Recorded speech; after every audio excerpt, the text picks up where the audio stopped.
দেশের রাজনীতির সমীকরণ নিঃসন্দেহে অনেক কিছুই বদলে যাচ্ছে এবং এই যে সমীকরণটা পাল্টে যাচ্ছে এর পিছনে নিঃসন্দেহে রয়েছে আঞ্চলিক এবং আন্তর্জাতিক ভূ রাজনীতির হিসেব নিকেশ।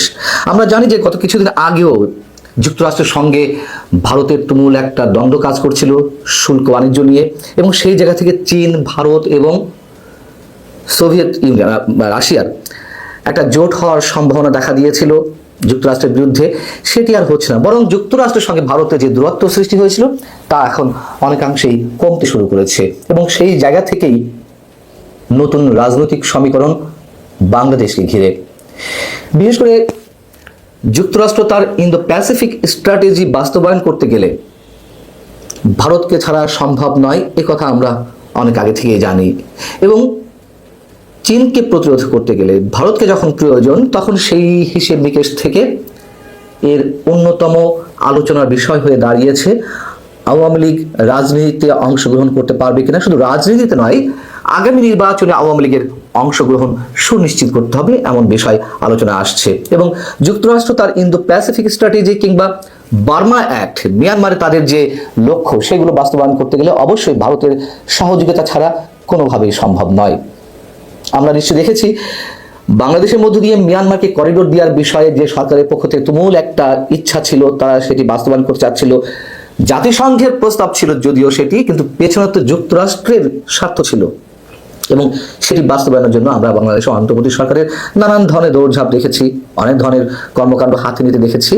এবং প্রথম থেকেই বলে আসছিলাম, নিশ্চয়ই এই বিষয়টি চীন যেমন মানবে না, ভারতও তেমন মানবে না যে ভারতের একেবারে পাশ দিয়ে যুক্তরাষ্ট্রের জন্য একটি করিডোর তৈরি হোক মিয়ানমারের বুকে, বাংলাদেশের ভিতর দিয়ে, সেটা নিশ্চয়ই ভারত চাইবে না। তো এমন হিসেব নিকেশ থেকে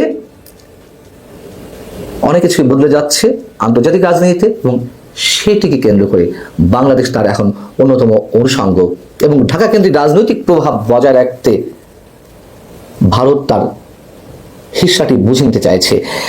আমরা জানি যে গত কয়েকদিন আগে দিল্লিতে, মাত্র ওই 20-22 নভেম্বর দিকে দিল্লিতে কলম্বো সিকিউরিটি কনক্লেভের সাইড লাইনে বাংলাদেশের জাতীয় নিরাপত্তা উপদেষ্টা ডক্টর খলিলুর রহমান এবং ভারতের জাতীয় নিরাপত্তা উপদেষ্টা অজিত দোভালের মধ্যে বৈঠক হয়েছে। সেই বৈঠক থেকে অজিত দোভাল নানান ধরনের বার্তা দেওয়ার চেষ্টা করেছেন বাংলাদেশকে, বাংলাদেশ সরকারকে ডক্টর খলিলুর রহমানের মাধ্যমে।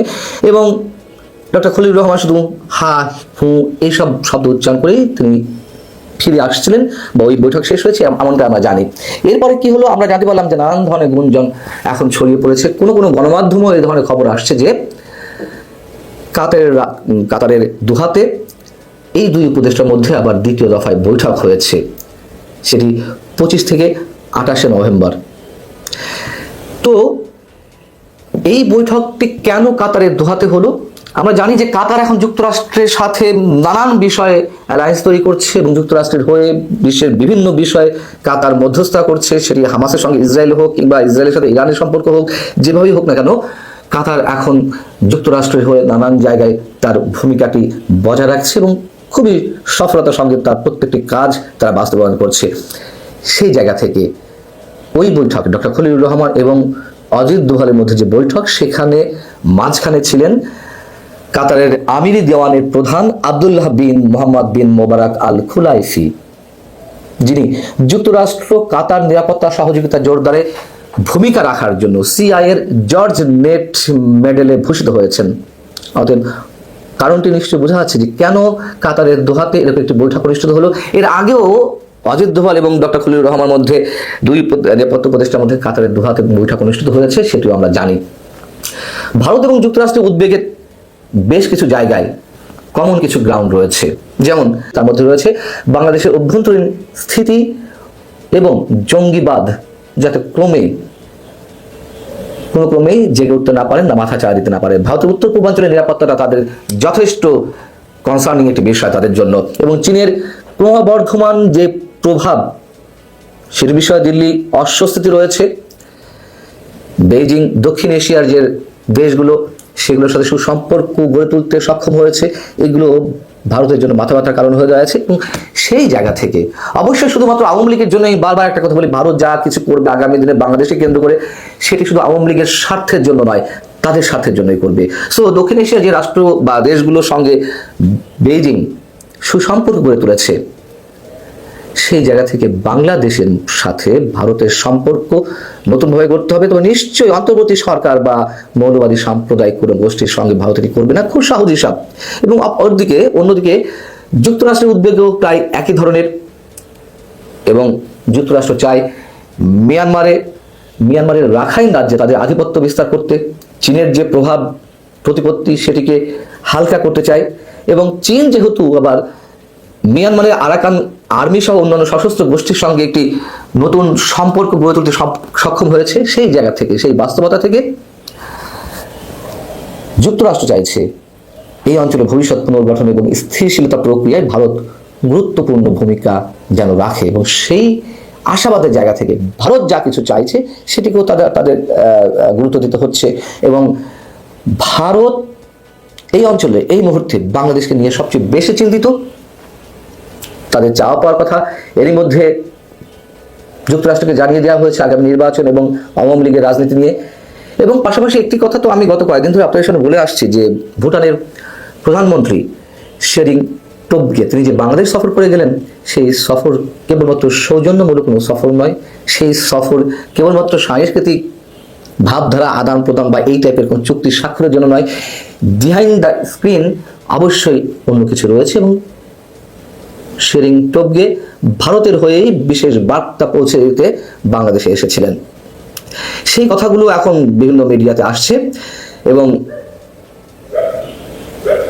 যে বিষয় দুটি কাতারের বৈঠকে আলোচনা হয়েছে তা হচ্ছে আগামী নির্বাচনে আওয়ামী লীগ যাতে অংশগ্রহণ করতে পারে, আওয়ামী লীগের উপর থেকে যেন তাদের যে রাজনৈতিক কার্যক্রমের উপরে নিষেধাজ্ঞা রয়েছে সেটি যাতে তুলে নেওয়া হতে পারে, এবং একই সঙ্গে নির্বাচনটা যাতে অংশগ্রহণমূলক হয় সেই সব বিষয় নিশ্চিত করে এমন কথা জানা যাচ্ছে যে নির্বাচন পিছিয়ে যেতে পারে।